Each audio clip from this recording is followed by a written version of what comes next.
About 3,200 years ago, in the Eastern Mediterranean, there were interconnected, advanced, dazzling civilizations stretching from Egypt to Greece. But then, as if someone had flipped a switch, everything was plunged into darkness. How could an entire world, a network of civilizations, be erased from the map? Let's explore one of history's greatest mysteries together. Imagine this world. In your mind's eye, see the warrior spirit of the Mycenaeans, the 10 famous chariots of the Hittites, the monuments of the Egyptians stretching into eternity. All part of a tightly connected system, much like today's global world. They traded, corresponded, and even intermarried with one another. It was, in every sense of the word, a peak of civilization. But then, that bright light went out. And when it went out in a big way. Cities burned one after another. Empires turned to dust. And perhaps the most terrifying part? Writing was almost entirely lost. Yes, you heard that right. One of humanity's greatest inventions nearly vanished. Libraries turned to ashes. Epics fell silent.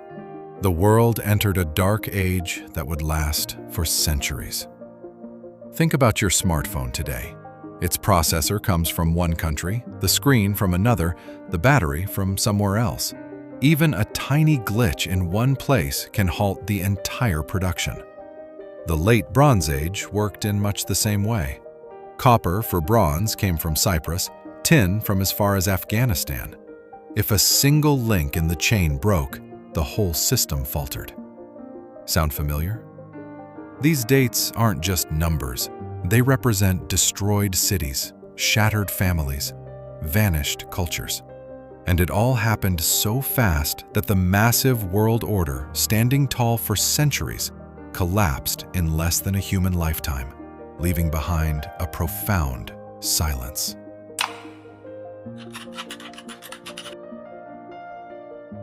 Evidence is scattered among ruined cities and lost texts. So let's meet the prime suspect. They appeared on the stage of history as if from nothing. Egyptian records speak of them, mysterious forces from the sea, leaving only destruction and chaos in their wake. For years, even centuries, all the blame was placed on them. They were cast as the villains of the story. The Egyptian pharaoh's words show confidence and certainty. This wasn't the random raiding of a few marauders. It was a coordinated, organized force, self-assured and relentless. And it wasn't just a single people. It was a coalition of displaced groups like the Peleset, Tisikir, and Denyen. Simple and catchy, right? Civilizations and barbarians. Easy to tell, easy to understand, but reality is rarely so black and white. Here's the question. This question changes everything. Perhaps we need to look behind the walls and flames, at the things that fractured this massive structure long before the final blow.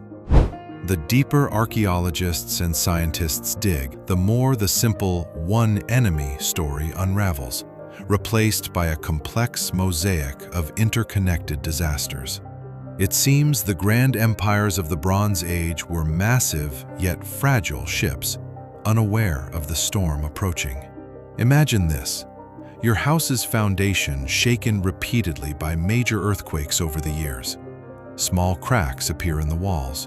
The structure weakens, and eventually even the slightest tremor brings it down. This is exactly what happened to the cities of the Bronze Age.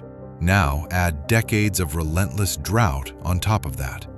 Fields turned to dust, rivers dried up, granaries emptied. Once wealthy populations faced famine. There are letters from the Hittite king begging the pharaoh of Egypt to send grain or they would starve. Think about it. A superpower pleading for aid from another. The clearest sign that the system had already failed. So, on one hand, natural disasters like earthquakes and drought But the real bomb was that these civilizations were ready to explode from within. Their economies were overly centralized and fragile, their political systems weakened by dynastic conflicts. When crisis knocked on the door, they could not adapt or flex, they simply broke. Earthquakes, droughts, internal revolts, fragile economies. Each alone was a huge problem. Altogether, you get what scientists call a perfect storm. A chain of crises that, together, create a disaster far larger than the sum of its parts. Everything was like a domino. First, natural disasters weakened the system. This led to famine and hunger. People starved, revolted, or abandoned their homes. Mass migrations cut trade routes, paralyzing economies. States with collapsed economies could no longer feed their armies and became defenseless against outside attacks. A vicious cycle that, once started, was nearly impossible to stop. So those famous sea peoples were not the monsters of the story. They were also victims of the storm. People who lost their homes, their fields, their futures, attacking out of desperation to survive. Perhaps they were the first climate refugees in history. They were not the disease itself, only the most visible symptom. But what does this dusty story from 3,200 years ago have to do with our ultra-technological global world today? They had supply chains based on copper and tin. We have far more complex global supply chains with ships, planes, and the internet. They had diplomatic networks. We have global financial markets. The more interconnected a system is, the greater the strength, but also the greater the vulnerability. Historian Joseph Tainter, who devoted his life to studying why civilizations collapse, sums it up perfectly. Our greatest strengths, complexity, technology, interconnection, can also be our greatest weaknesses. The story of the Bronze Age collapse is a warning from the past. It reminds us that no civilization is too big to fail, and that the future is never guaranteed. The real question is not whether the next storm will come, but whether we will be wise enough to see it and resilient enough to survive it.